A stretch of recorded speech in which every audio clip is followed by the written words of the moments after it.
Hey, what's up, everybody? The Sammy J here with Mental Edge, where we get the badass information from the badasses and delivered it to you future badasses. Today on the show, I got an awesome, amazing guest, a veteran, a cybersecurity, I ain't even going to call him guru, just badass. It's Mr. Tom Stamulis. That's right. It's Is that right? I think it's very close. Stamulis. There you go. Damn. Perfect. But Tom, let me turn it over to you. So first off, thank you so much for your service. How many years? And tell us, if you don't mind, tell us just a little bit about your military background. I'm prior service myself, so God bless you, and I love having you on. Well, first of all, thank you for having me, and thank you for your service as well. And so I did a total of 20 years in the military. I started out of high school. I actually joined the National Guard because I wanted to go to school and serve my country, but realized that I really wasn't quite ready for college. And then I left the National Guard and joined active duty and spent another 15 years in active duty as a counterintelligence agent, and had an opportunity to do a lot of travel, overseas. I worked, was stationed in Germany. I was also stationed in the United States. One of the asset or facets of being a counterintelligence agent was we also had the opportunity to take languages. So after I finished my tour in Germany, I got to go to the Presidio of Monterey in California, where I studied Arabic for 2 years. And then from there, went back to the East Coast and basically spent the rest of my time working in the Middle East. So we would do tours back and forth to the Middle East. And then after leaving active duty, I remained in the reserves.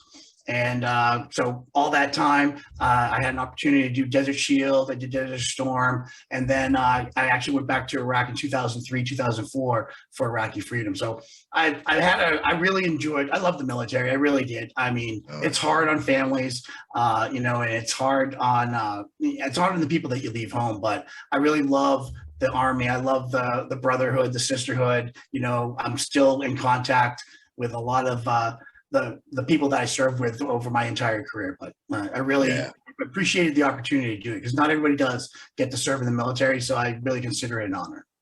Oh yeah, no, I more than agree with you. I was the same way. I'm right out of high school. I turned 18 years old in basic training.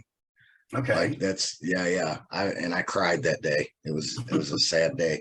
I missed my mom. But like you said, it is. I really did that day. That's the honest truth. I cried that day. I missed my mom. That was my first birthday, not in mama's arms, whatever. It's hard on families. And I don't think that a lot of people really understand how hard that really is. I spent 3 years traveling, so much so that I literally, in those 3 years, I seen my son, who was just born at that time, a total of 3 weeks.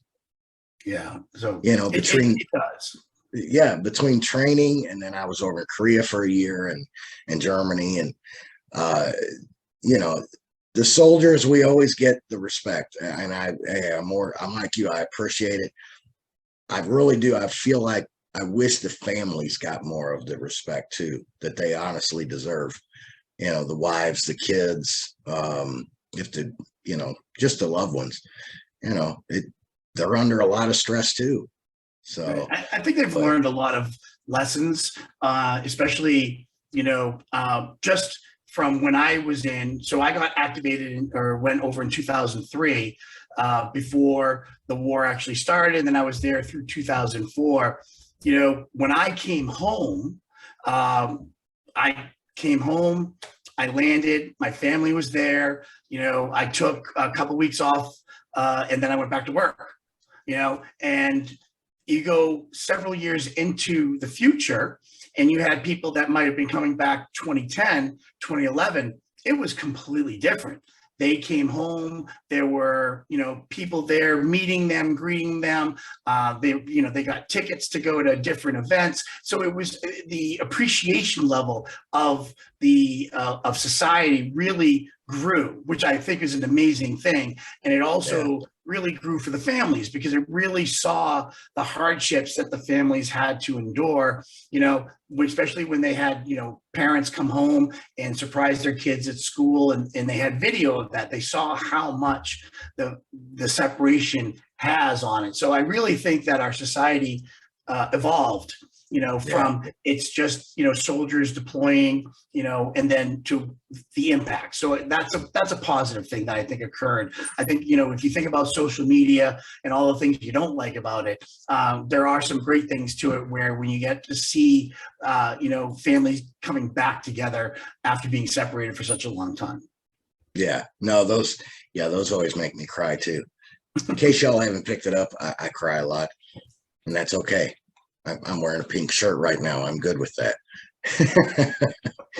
So, counterintelligence. I don't know. When I hear counterintelligence, I think of the Expendables and Rambo and shit, and people blowing shit up. And we heard that this guy was going to be in this place, so let's go and bomb that place.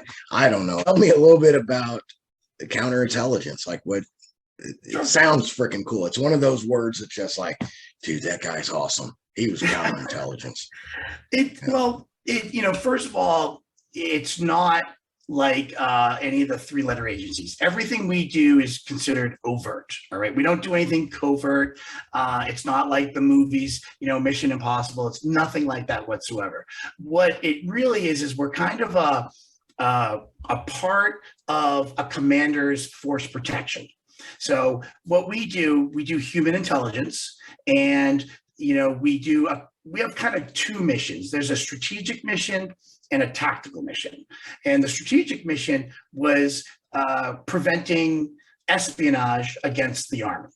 So we would look for individuals that were trying to either sell military secrets or steal military secrets, or use some type of blackmail or coercion to get individuals to release those secrets. If you've ever received a clearance, they'll go through all of those.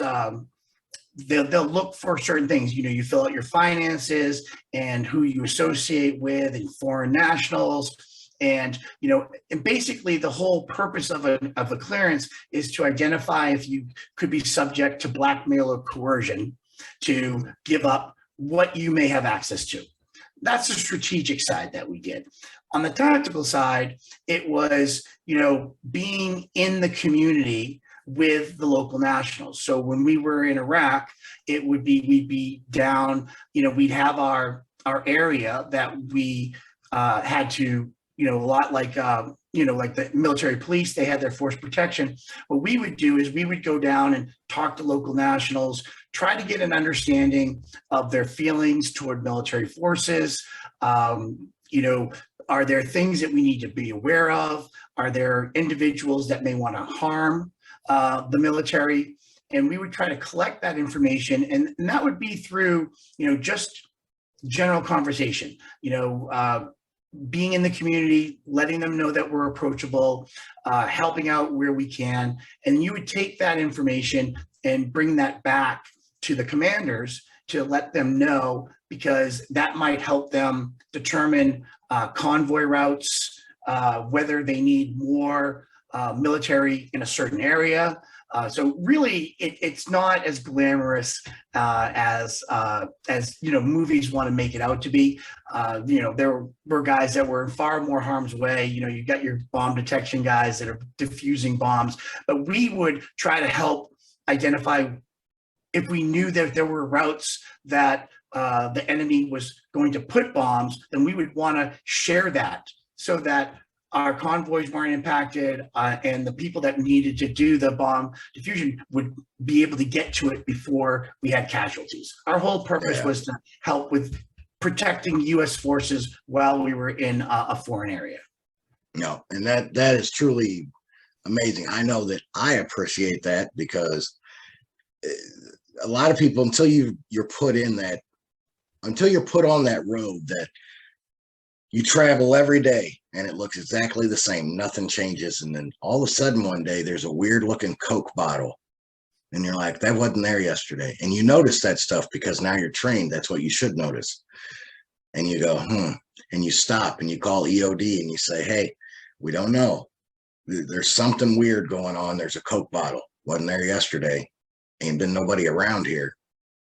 The next thing you know, you got 10 tons of C4 or something underneath the ground that they did overnight, you know. And a lot of people don't understand that, and so somebody like you that does that job, I know that I appreciate that, and I guarantee all of our military brothers and sisters appreciate that. Now I'm going to get in trouble if I don't ask this, though. I gotta ask this. So Area 51, No idea. I know it exists. What? I know it exists, but I don't know anything about it. Remember, that's Air Force. The Air Force is Area 51, not the Army. All right, I guess. Man, I thought we were going to get some, like, this was going to go worldwide. They would be like, Tom told us. No. We have Alex Jones for that. I think let Alex do all that stuff. I'm not traveling down that path. So it is interesting how the government is now more open that UFOs actually exist.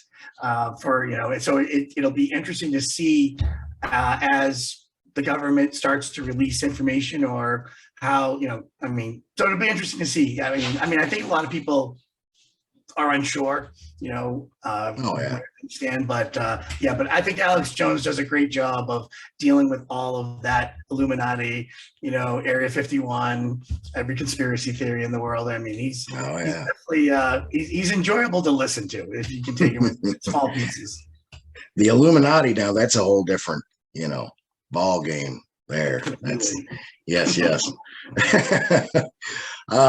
So now, okay, so you did 20 years, excuse me, in the military, in the Army, counterintelligence, this and that. So cybersecurity, is that kind of what led into cybersecurity, or? Actually, yes.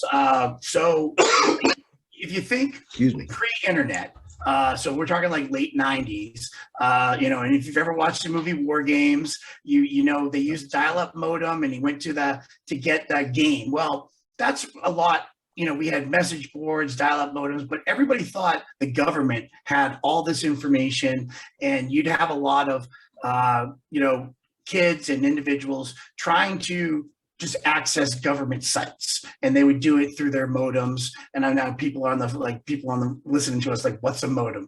Look it up. All right, I'm not going to explain it to you, but and it's a sound you'll never forget. But so we had this issue where we had people that were trying to basically break into, the military, the government, but they had no recourse. So at the time, you have the Signal Corps and you have military intelligence. And, everybody's vying for that piece of the pie. The bigger the pie, the more funding that you get. So so what happened was we were credentialed agents, which meant that we were allowed to do investigations if necessary on behalf of the Army. So ultimately what happened was we got to do the external investigations, and then the Signal Corps was responsible for protecting our networks. So they took care of all of the firewalls and the networking and intrusion detection systems. So they were responsible for protecting the data. We became responsible for identifying those individuals, hackers, or kids that were trying to break in. That's how it started, and it came up. We needed an opportunity. I saw the opportunity. I was stateside at the time, and I enjoy computers. I've always enjoyed computers. Go all the way back to like an Atari 5200, TI 99. Everybody's like, what are those? Look it up. All right. I remember that shit. But I didn't want to code. I was never into computer coding in different languages. So what I thought was interesting for me was when you do cyber or counterintelligence, you look for a bad actor and you try to learn their techniques. You know, you hear like MO, modus operandi. How are they going to get that information from another human? And it's, you know, they might follow them, they might break into their home, they might become friends with them, elicitation, all of those different techniques. Well, what I realized was cybersecurity is very similar, because a hacker has a technique that they use to access a network and access computers. They learn how they do things. So I was able to take the same investigative skills that I had learned in the military and just move it from the human platform to the cyber platform. Because a criminal is a criminal, right? If a criminal is going to break into a car or break into a home, they have a process before they ever break into the home. No one ever just runs up and kicks the door, and most likely. They case the house. They look for when people are coming in and out. They look at the windows. They look at the shrubs. They look at the fencing. Well, that's what they do on a cyber platform, right? They look at how easy is it to connect to their network? Can I do something with their website? Can I access something that doesn't require a password? Do they have default passwords? Like, you know, everything, all routers and all equipment come with a default password. It might be admin and password. Well, sometimes people don't change those. So these hackers learn these skills and then they get into an organization. Now, in the early days, a lot of it was curiosity or credibility. To say that I got into this website and I was managed to get these files. But as the internet grew, you know, and I really do believe that I don't think anyone ever thought that the internet would become an e-commerce platform where so much money was transpiring and that we'd be selling, you know, goods. I don't think anyone ever envisioned an Amazon.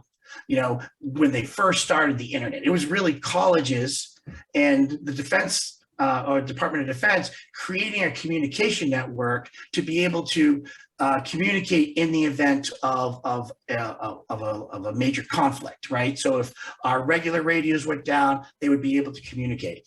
But, you know, people are creative and they figured this out. So once money got involved, that's when real criminals started getting involved on the internet, because they saw that they could, I mean, you can go all the way back to where you could go in and change prices on someone's website if it wasn't protected correctly. So something that was $99.99, you could change it to $9.99 and go order it, and they'd ship it to you, and they might not catch, and there's nothing they could do, right? They'd ship it, and then they'd figure out that somebody went in and changed it. And then they started figuring out that, you know, that you could break into people's accounts and steal their money and move it to offshore accounts. So that's where I think, you know, so that's where you need all those investigative techniques. So if someone broke in, but then the other thing is, how do you prevent them from breaking in? So we do. There we go. Now, yeah, that's what we help people let's do. Let's get down to the nitty gritty here.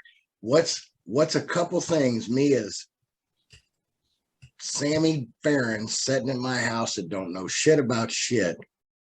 What's a couple, three things that I can do to help protect my money, my bank accounts, my computer? And I'm in the middle of writing a book. I don't want somebody to come in and steal my book and go write it themselves or destroy it. Like, you know, or destroy it. Or destroy it. So, you know, so after I left active duty, I spent another almost 20 years working for large enterprises. And I worked for, you know, a lot of consulting firms, which allowed me to work in multiple different industries.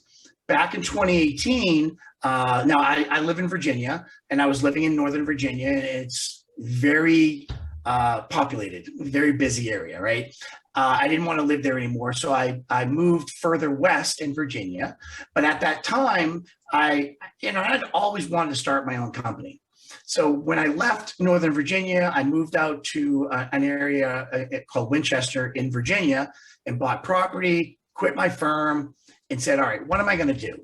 You know, and I realized that I really wanted to work with small and medium businesses, which would be someone like you and hopefully a lot of your listeners, because all of the resources go to large enterprises, right? And the impacts are far less. And what I mean by that, if Marriott has a breach, which they have, they don't shut down a hotel. They don't, they might lose some stock price for a little while. They might have a fine or two, but overall they recover. A small business, on the other hand, if they get hit, whether it be a hardware store or a doctor's office, they get hit with a ransomware or breach. The statistics will say that 60% of those businesses will go out of business within 6 months because they can't recover. And so, but it's not as dire as a lot of people want to think, because criminals are opportunistic. All right. And what I tell people is, think about a parking garage at Christmas, loaded with cars, loaded with people bringing packages and putting them in their trunks. But a criminal will go into that parking garage knowing human nature that someone left their door unlocked. So they're going to take the opportunity to go down and look for that open car, and they're going to steal from that car. Now, they could go smash a window, but maybe there's an alarm that'll go off. Maybe there's a camera that will see that. Maybe there's a person that comes in the garage right at that time and calls the police. Criminals don't want to get caught. They just want to get their prize, whatever that is. Same thing goes on the internet. They're going to go the path of least resistance to get. So if that means they want to make $10,000, they're okay with attacking 10 companies and stealing 1,000 if it's easy, as opposed to targeting one company and working harder to make 10,000 from that one company, because they know people are not doing the basics in general. So for small companies, I do have a few things that I really recommend. So the first thing is your computer. And it's hard for people to kind of embrace that they're responsible, because when you were growing up in a car, you turn the radio on. As long as the power to the radio came on, the radio worked, right? Because the radio station did everything. They sent the signal. All we had to do was receive the signal. We didn't have to do anything to our radios, never had to upgrade it, never had to do anything. You just turned it on and adjusted the station and the volume. But the computers have changed where they run on an operating system, which we're all aware of, whether it be Apple or Windows, but those operating systems are made with flaws, okay? That's the way they are. There's always a flaw. Now, it might not be intentional. It might just be discovered. So what I mean by that is you have your PC, and every month, Microsoft releases updates. And some of those updates might be features. Some of them might be enhancements to the operating system. And then some of them are security. And what I mean by that is someone, either on purpose or by accident, discovered a flaw with a certain feature of that operating system. And then Microsoft says, and they say, well, look, this feature will allow a person or an unauthorized person to do something that could potentially cause a problem for the user. Maybe elevated rights to your QuickBooks, right? Something simple like that. And they're like, well, we need to fix it. Well, a lot of people don't. They get the notice that there's an update and they click delay or don't bother me, and they never update their computers. So updating your computer is probably the number one thing I would tell you to do to protect yourself, because I'd probably say 80% of breaches occur due to an unpatched software or an unpatched application. Those are that's probably the biggest thing I would tell you to do for the actual device. So when and what I tell people is, if you're the type of person that checks your oil, then go ahead and do the updates on your own, all right? If you are the type of person that says, I didn't even know I had a dipstick in my car, then you should go in and set up automatic updates. Let Microsoft or Apple do it for you. So they'll upload it, and that way, it's done for you. And when you reboot, we're good. And that way your computer's always up to date. That's one of the biggest things you can do. So number one, update your computers. Yes. It says your update. Yes. Update the damn thing. Now, is that on our phones too? Yes. Well, yes, you on your phones. Usually you'll get a little notice on the gear. If you have an Apple phone, you'll get like a little, like a 1. And what you do is when you dig in there, it'll say there's an update for the phone. And you can say, do it tonight. So when you put it on the charger, when you go to bed, it'll download the update and it'll have it installed. It'll reboot and it'll be done in the morning. All right. Sometimes it's inconvenient, but it's really one of the best things that you can do to protect your equipment and your data. Because see, that's the ultimate goal. All right. And because I try to tell people, don't overcomplicate it. Now, if I drive a truck or in a Jeep, you might drive a car, right, or a truck, a different version. But ultimately, it doesn't matter whether you're driving a Rolls Royce or a Toyota Corolla. They all operate on fuel. Doesn't matter, right? If it's a $100,000 car or a $10,000 car, without fuel, they're not moving. That's your data. That is the most important aspect of your company and your personal life is your data. So what do you have to do to protect that data? I've got that Norton antivirus thing on my computer, so I'm good. So Norton antivirus is another thing that I would tell people because, that's how you can protect yourself from malware. And that malware is where you get ransomware. So what I tell people is, so when you do this, understand that you're doing it to protect your data. You don't need to understand how the operating system works. Don't overcomplicate it. Your number one goal is to protect that data the same way that you'd be protecting your personal papers, or if you have money in a safe, look at it that way. What are you doing to protect that money in a safe? Because it helps run your life. So that, now the other thing is I tell people to encrypt their data.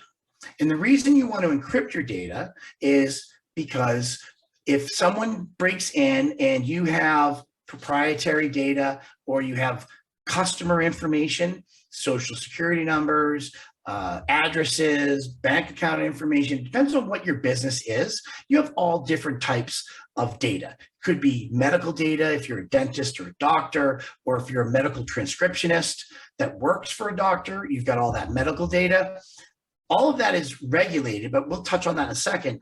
But if your computer was ever stolen, they could just take that hard drive and get all that data because it's identified as being clear text, all right? But if you encrypt it, and both Macs and PCs do that out of the box, you don't have to buy any additional software. What that does is it jumbles up all of that data where it is unreadable unless you have the password to unencrypt that data. It doesn't impact your ability to do your work or watch videos or do anything on your computer. What it does is that if you're at Starbucks, you go into Starbucks to get a cup of coffee and you leave your computer in your back seat, front seat, whatever, someone steals that computer, that data is going to be unusable because they will not have the password to unencrypt it. And so on my, here, real quick. Sure.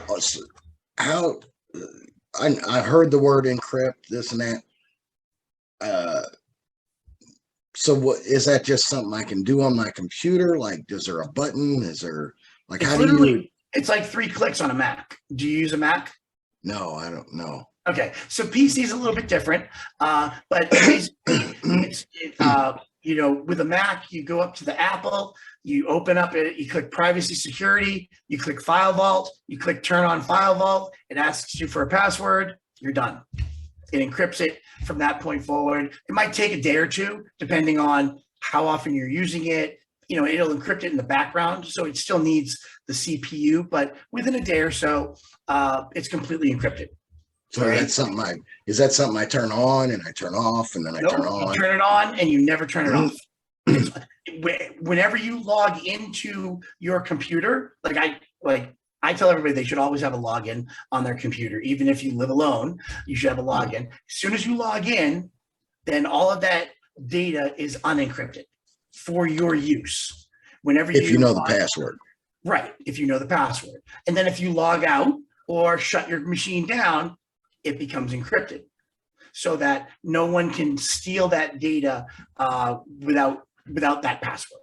So that's now the other thing to keep in mind is if you are in a certain regulated industry, like financial, medical, even auto dealers now. I don't know if you have it. So that's a thing that I'm working on now with a client with the Federal Trade Commission, auto dealers, because they transact, they do loans. They're being treated like a financial institution. So if they got breached, then they have certain regulatory requirements that they might have to comply with. So they could be subject to fines. They could be they're going to have to spend thousands of dollars to fix the issue, then notifications to all their clients. We've all gotten those letters that said, there's a potential that we've been breached. We're going to give you 3 years of Experian watch. That all costs money. So, but if it's encrypted, then you don't have a data breach, you have a cyber incident. And you, as a company, you much prefer to have a cyber incident where you're saying, look, this laptop was stolen, but all of the data was encrypted, so no personal or client information was stolen.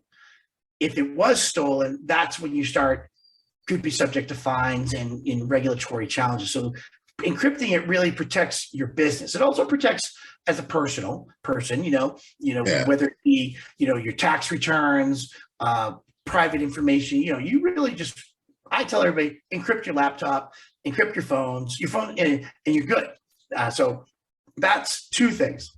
The third thing I would tell everybody to do is back up. All right. You have to remember that you're using a device that has moving parts. It will fail.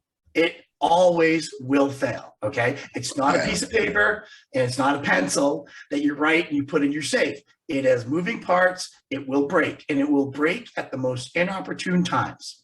So I tell everybody that you should back up, and I tell people you should back up 3 separate times. Now, some of your listeners may already be backing up twice and not even realize it. So I tell people if it's important, you back it up 3 times. That could be like a photographer, right? Imagine if a photographer goes to a wedding, takes your wedding photos, and somebody goes in and corrupts all of those wedding photos. You've lost all those memories forever, right? So it's important, even a photographer, that they back up their data at least 3 times. And the reason is I tell everybody, if it's important, back it up 3 times. So I use what I call a 3-2-2 approach. Back it up 3 times, 2 times on separate media. So what I mean is maybe you've got an external hard drive next to your computer, you back it up to that, right? And then maybe you have like a Dropbox, or if you use Office 365, you've got that. You could have, there's all these different types. You have iCloud, right? So you have all your files in iCloud. That's 2 times, all right, automatically. And then the third time, I tell people to use like a backup service. Like I use like iDrive, and it backs up my computer. It's completely remote, right? And it's all backed up. And if I need to get it, I can restore it from that. So that way, all my critical data is backed up on 3 times. So if I lose a file, I inadvertently delete a file, or if it's corrupt, I go to my external hard drive, I try to pull it. Well, what if my external hard drive fails, right? Because it's a hard drive, it may fail at the most inopportune time, or my house might burn down. So I lose my computer and my external hard drive, right? Because the house burned down. I have it on iCloud, and I also have it on my other like Backblaze or iDrive. So I tell people back up, because even without cybersecurity, data is on that movie. It's going to fail. So, and then what I mean by that is with hard drives, the industry uses a term called MTBF, which is mean time between failures. So they already are telling you it's going to fail. They're just saying that it might be 600 hours. It might be 1,000 hours. It could be 3 hours if it's a crappy hard drive that just didn't have the right quality control. So don't rely on them as never failing. That's why I tell people to back up. Now, the other thing is I tell everybody, use antivirus. It is not the end all be all like it used to be, because every time antivirus comes up with an idea or a correction, malware producers come up with a better piece of malware. And malware is really important now because ransomware is malware, okay? So if it gets onto your computer, what that ransom will do is it will propagate as far as it can go on the network. So to every device it's connected to include your servers. And when you come in the next day for work, you turn on your computer, you're going to get a screen that says, we've taken over your system. We've encrypted all of your data. If you want it back, it's going to cost you $5,000 in cryptocurrency. You have 7 days to respond. All right. Now, without those backups, you have no choice whatsoever. You got to pay the ransomware or start from scratch. All right. And if you don't have paper backups, you're going to have to pay the ransomware. But who has $5,000 in petty cash, right? Or $10,000, or some companies, the bigger the company, they're going to go after whatever they believe. It could be $250,000, regardless, it's going to hurt your company. If you have backups and they're properly secured, you may have a choice where you can not pay the ransomware, basically reset your entire system and back up all your data from that protected backup. All right. So that's why I tell people to back up, but without a backup, you have no choice but to pay the ransomware or go out of business. Especially who has paper backups of every document? We don't. We keep everything on our computers. So I tell people that even on a Mac, I tell people to use some form of antivirus, for the protection. And what I try to tell people with businesses is, are you running a business or are you running a hobby? Okay. So if you're a carpenter, you buy the best hammer, right? Commercial hammer that you can use because you need it to last and you need it to do the job that you need to do for you. Don't go cheap. Don't buy a $3,000 computer, but then say, I can't afford $39.99 for an annual subscription for antivirus, or I can't afford $29.99 for them to back up my data, securely. That doesn't make any sense. So if you're gonna, so if you want to do that, now the other thing we talk about, and you and I talked about this before, was using OpenVPN. It is very convenient. Starbucks, hotels, airports. We hate being bored, right? So when we're at the airport, we're on our phones or we're on our laptops. We're at Starbucks. We want to go work at Starbucks. We have a couple cups of coffee. We get our work done, and they provide us that free Wi-Fi. Well, OpenVPN means that it is completely unencrypted. Like when you're at your home, right? You have your Wi-Fi, and you usually have it's encrypted with some type of thing like AES, 256-bit. You read all that. You really don't care. It's really good encryption, and you need you need a password to log in, right? That's what most people do. Starbucks doesn't. Starbucks just provides open Wi-Fi. They want to make it very convenient so that their users stay there longer, drink more coffee. That's the whole purpose for it. They're not doing it out of the goodness of their heart. They're doing it because they know you're going to drink more coffee and they're going to make more money. But what that OpenVPN means is that all of your data that you're going back and forth to your access point is in clear text. Okay. So what I try to tell people is, think of it when you go to Costco or BJ's or any warehouse seller. You walk in and nothing prevents you from being basically anywhere in that warehouse. So you could walk behind a couple having a conversation and listen to their entire conversation, right? You're shopping, they're having a conversation, and it's open and it's clear text. So that's where you have that open Wi-Fi. So that means there are individuals and there are tools and applications that would make you believe you're actually connecting to the Starbucks app, Wi-Fi, but you're actually connecting to my computer. So everything you type, I capture. So if you go to bankofamerica.com and you put in your username and you put in your password, I capture all of that. You go to your credit cards, I capture all that information. You have no idea because it's no slower. There's no delays, right? Because when we're talking internet, we're talking milliseconds. And, so you do all that. Now, when I talk about a VPN or a virtual private network, what that does is the moment you turn on the application on your computer, you then have to authenticate with another VPN server somewhere. It could be in the country, it could be in Virginia. If you have a company, it could be your own VPN server at your office. But what it does is it creates a connection that is encrypted, and it makes you authenticate with a username and password.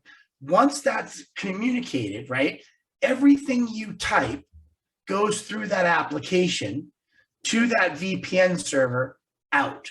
It's all encrypted. So that Wi-Fi connection, all right, is encrypted. So people cannot capture your username and your passwords in your sensitive data, even your emails.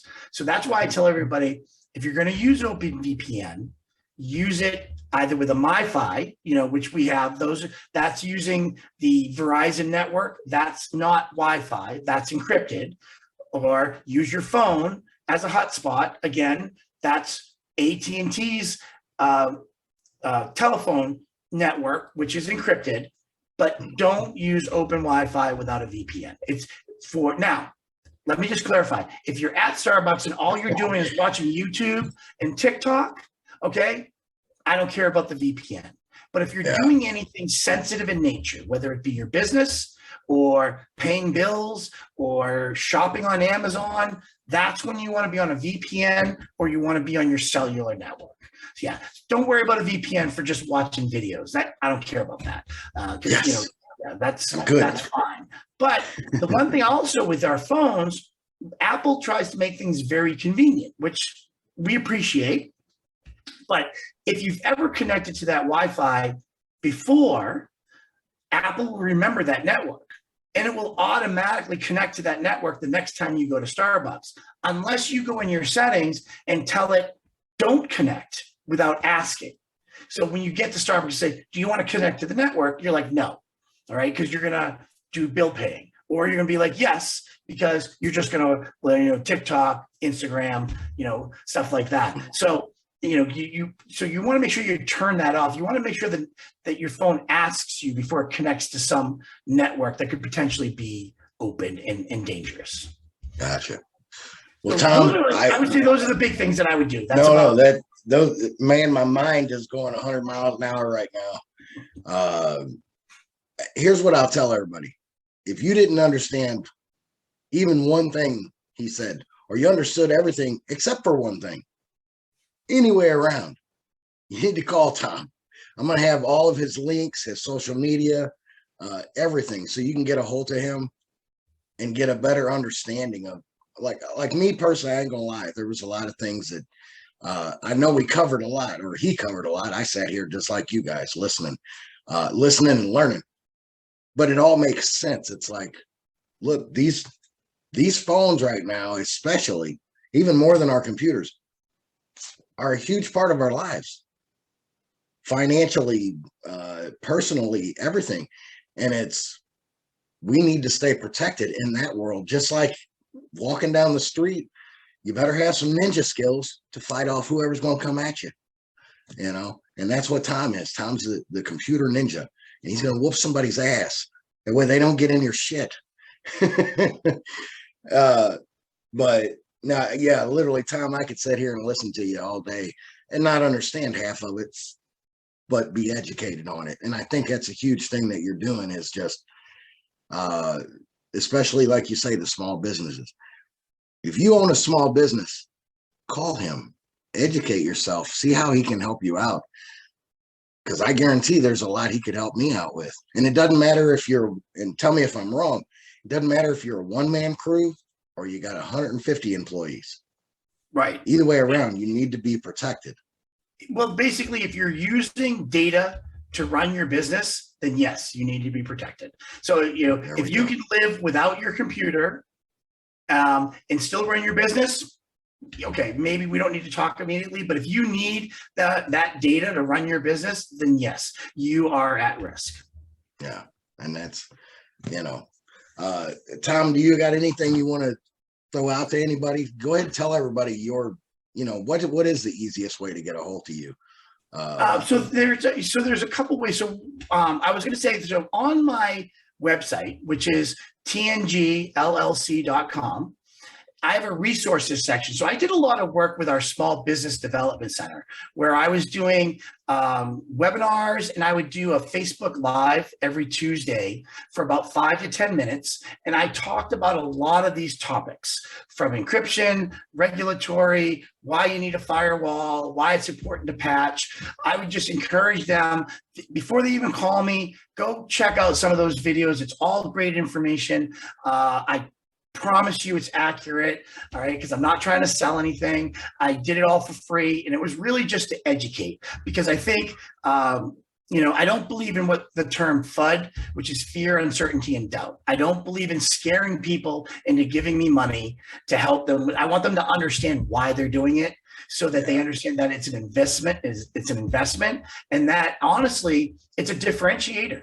Because if you have really good cybersecurity, you can tell your customers that you're doing your best to protect their data. You're building that reputation. And that's part of a selling point. Right. I think it's important that you let your customers know, you're not invincible, but you know what? You care about their data as much as they care about it.